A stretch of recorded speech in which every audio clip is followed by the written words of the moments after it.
isiniif himuu danda'a. Sadaffaa waan qaamaan qalbiidhaan ubbiratti argerraa isiniif himuu danda'a.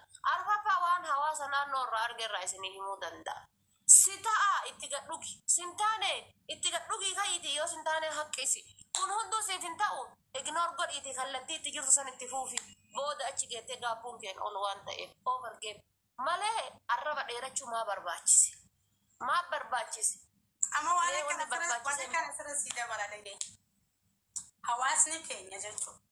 Amma aniin tuni wallahi gaafaan akka raachisanitti ani yoon interview godhe jechuudha yaa haadha Fatee.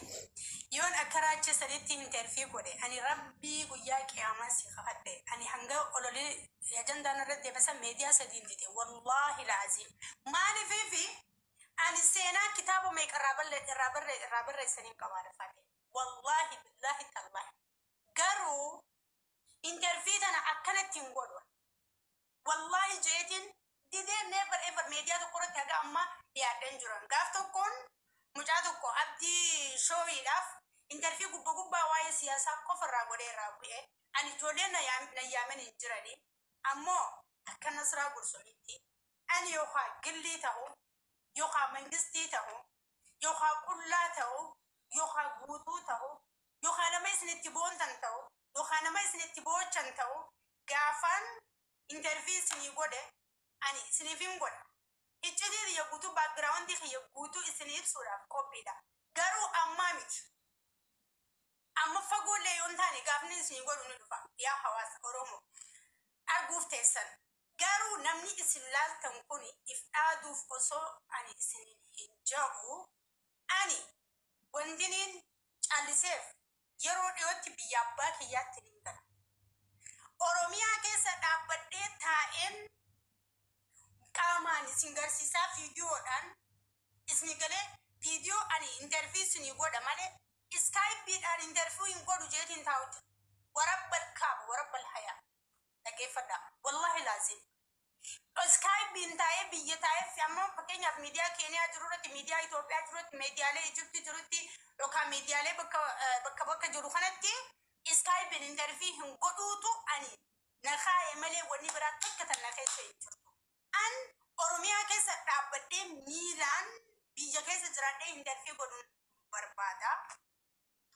Ammoo qaraatii hedduu si dibattan muuxannoo hedduu sirraa argattan obsa hedduullee akkanarraa barattananii dhibbarraa dhibbatti shakkii irraan qabu keenya waliin qabsiisina. Background keenya gaafnee nuti akka fuula keenyaa kanatti akka Nasraatti isinii lafa kaayu ni dhufa. Anaatu irraa if qabu jira. Ani amma sitti osoo interview godhu fakkii hojii dhaabbachuu hin danda'an. Namni bishaan noo baasu hin jiru takkaffaa waa hedduu waan hin qabuuf jechuudha. Isinii galee kanaaf akka Oromootti akka Muslimaatti waan agarre mudannoo namaarraa waa hedduu isinii ibsaa jirra.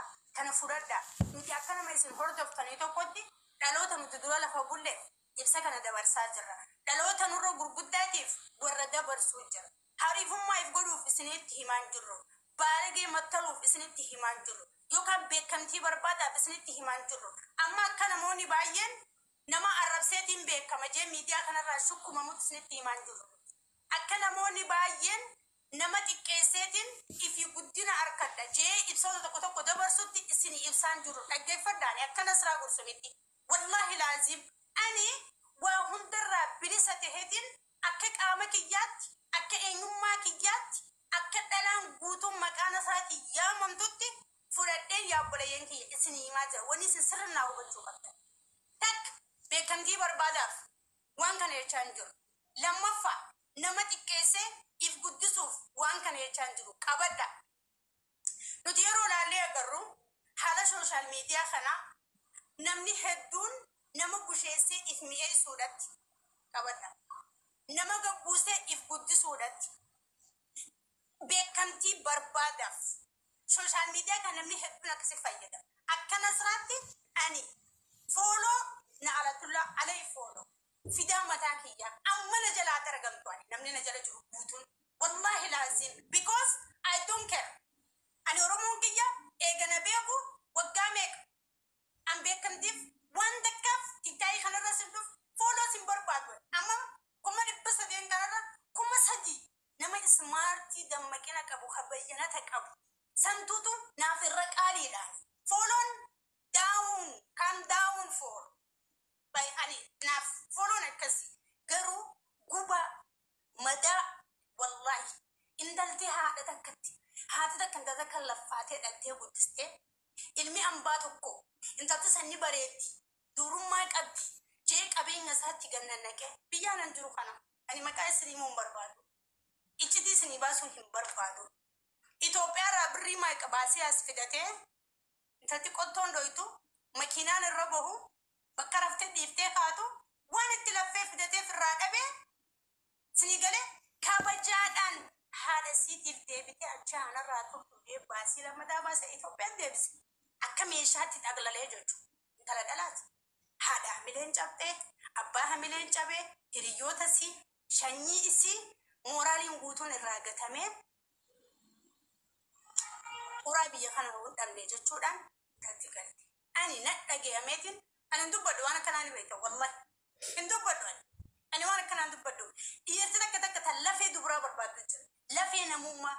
Fakkeenyaaf isin godha. Intala takka tan maqaan ni kaatti hin bu'in dubra jee gaafa fuudhee dubrummaa san irraa dhabe intala tana osoo ni kaan rasuulaa irraan bu'ii yookaan hummaan akka warra waraqaa walii barreessanitti irraan bu'iin dubrummaa dhabde tun mana kiyya kana allakkaa'een deemne mizaaneen deemne yookaan immoo qudurii meeqa jee ilaaleen deemne namni osoo nan hin fuudhiin waan rabbiin boonsee bareechee kanneef kana bakka itti balleesse hin beekne boru osoo naa wajji jiru hoo maal dalagaa namni kun maal daleetii jeeti if gama dheersa akka takka amma gurbaan kun nama akkasitti nama barnootee nama baratee nama barnoota qabu nama cimaa dalle dardaraan innilleen hin fuune nama lafa bule because qaama kee yoo eeggatte amantii abbaa mana keetii haga umrii keetii jirtuuf abbaa mana keetii ati amanamtuudha kana siyaadee sitti himuuni biyaansi nama 500 asira namni 200 yoo dubrummaa qabaattan jecha kana ni fudhattan sammutti ni jabeeffattan gurbaan na wajji galtees waan daleetuun beeku harkina baduurra maqaan baduurra mataan na baduurra nagaan galti jee galche kanaaf nuti fooloon isin godhattanii deessa waan irraa dhaga'uu fi waan irraa barachuuf waan akkana agarree barree isin galee yoo isiniin ibsine yoo teenye cubbuu oromummaa fi obbolummaa illee nurra jira wayiif nu jala deessa yoo lola dhaga'uuf yoo afaan banne afaan badaa dhaga'uuf yoo nama arrasne arraba keenya dhaga'uuf yoo nama gorsine nama gorsa namaa dhaggeeffachuuf kanaaf nu jala jirtanii hawaasa oromoo kanaaf waan kana isin himaa jirraa fakkeenya fudhadhaa irraa waa hubadhaa irraa waa baradhaa wal kabajaa wal eeggadhaa qaama keessan jabeeffadhaa keesha keessan jabeeffadhaa jireenya gaarii bultii boruutiif karoora baafadhaa isiniin jechuun barbaade boo yeroo hedduun irra deddeebi'e itti fufee haadha firaa. shamarran teennam nyaata meetallee itti haati faatee galgala baru geemii qabdi hawaasa oromoo nama 534 hundi keessan fooloo godhadhaa haadha faatee irraa nafinaa galgala baru sa'a meeqa haadha faatee himadhachumaan. Sa'aati baati gaaf duraatti taphatte san. Himi sa'aati. Sa'a afur sa'aati Itoophiyaa sa'a afur halkan keessa sa'a afur. Irraa nafinaa hawaasa koo uummata bal'aa oromoo. Kun intala teessan biyya bakka Ijipti keessa jirtu haadha faatee. Yettee ashiin gabbu ati duwitiidhaa fi sheer laayif naa godhaa siniin jedhaa kan itti sanitti aansuudha. Biqiloota fi akka xiyyaatti waraabessan nyaachisanaa viidiyoo si argaan jiru ani isiin naan godhe jeetiin wallahi billahi bijiyoon tun gaafaadha dhiggeeffata badutaasi taphattinaan janiitiin wallahi arrab wanni godhuu fi je'ee nin jaaladha haquma wali qabnuutu fidee wallahi ati faate garaa keessaan qabdu oromoo koo irraa nafina wallahi viidiyoon si takka deemaan jirtu tiktaakii kana gubbaan argaan jira intala warra amaaraa waraabessan nyaachisinaa bira dhaabbadha intala teessan ani sinii dhaame oromoo koo irraa nafina hordoftoonni kiyya warri leenca gaafas na dhorkattan haala baadheetiin haa keessa arabdii jaa. Eessa jiraa midhiisme Oromoon akkasii baddeerti amma bar Oromoon akkamitti galte beektaa Oromoo. Itti dhaammatu wallahi. Bar Oromoo gandaa hay Oromoo bara maakiin taphattee hay Oromoo bara asliin geemii taphattee hay Oromoo bara nasriyaanoolee geemii taphattee. Injirtu bar Oromoon amma. amma dhaamsaan dhaabata Oromoon amma akka argitu kun talal gandaa. way dhaamsaan sitti dhaama taattabbii hunarraa dhiisi Akkana wal bukkutee wal fixxee diban Oromoo. amma na kiyya kana uumaatti hin kannanii beeyta ani oromoo tanatti hin dhaamsidha oromoo ko warri gaafas leencana dhorkattan warri gaafas na kofaltan tatteessan yoo haadha faaxeetii leencanaa kan tan isni fayyeetiin jira uno weessaroo gaafas na kabachiisaa naa gammachiisaa fuula diinaa duratti irrifachiisinaa adaraa isni dhaammadhe jiraan sabboona welcome Sabboon salphat gajra bisa salphis jechuu abaarsaa bata kamataa dinnicha tara salphachuun ol dhiira salphatti hin jedhan. maali